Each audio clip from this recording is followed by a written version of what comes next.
Hi, my name is Joseph Enin, and this is our week 3 discussion.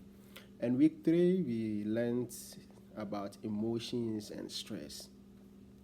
And I can really, you know, relate to this topic because back when I was a team lead in our warehouse, working with a couple of people, and as a leader, sometimes things happen after our weekly meeting, safety meeting, and it look like people see these things differently. And when getting towards the end of the shift or throughout the shift, you see how information were relayed to my co-workers.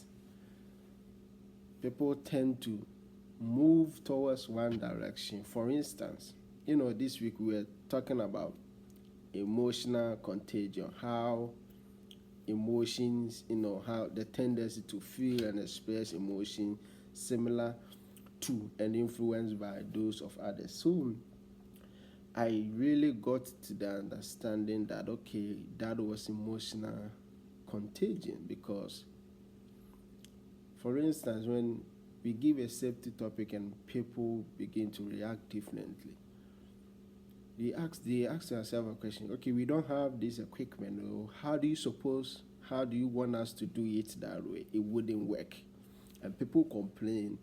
In the beginning, it looked like you have people like, okay, we can deal with it, we can do that. People are like, no way, because we don't have the equipment. But getting towards the shift, you see that everybody moved towards to the people who said we don't have the equipment. It's because the place is set up that they will complain. And when you learn about the emotion, the definition said as a complex physical state that involves distinct component, that is subjective experience, psychological experience, and behavioral or expressive response. So you're talking about the psychological experience, how we see it and how things are going. So that is something that I could relate to back, and I'm like trying to, now I'm getting more the understanding why it was happening that way. And when you talk about emotional EQ, emotional intelligence, that tell us about who we are and how we relate to group. That is absolutely true. I'm a leader in my church, and I'm also the financial secretary in my church, and how people ask questions. And in the beginning, I'm like, okay, I am accountant. I'm also accountant like by profession, so I know what I'm doing. But sometimes you have to listen to them and then see why they're asking those questions. And based on that, you have to relate to them and explain it to them that, okay, they don't have the knowledge that I have acquired from school, so they probably see things differently.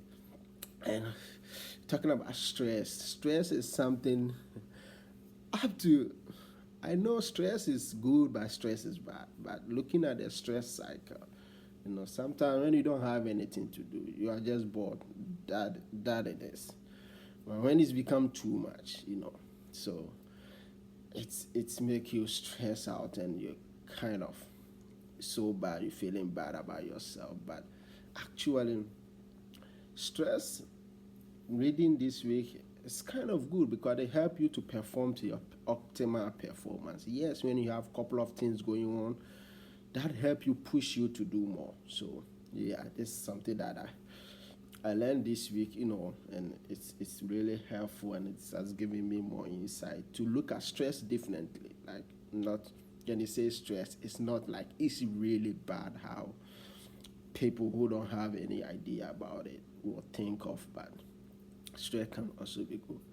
And listening to most of the video, I find something that is something new that I really like, and I wrote it down. I said mindfulness is paying attention with intention to present moment with open curiosity and not a judgment, which I'm going to really add it to my leadership skills video, because it's something that is really giving me more insight and more ideas that I can add it to what I really have now. Thank you, and we'll meet again.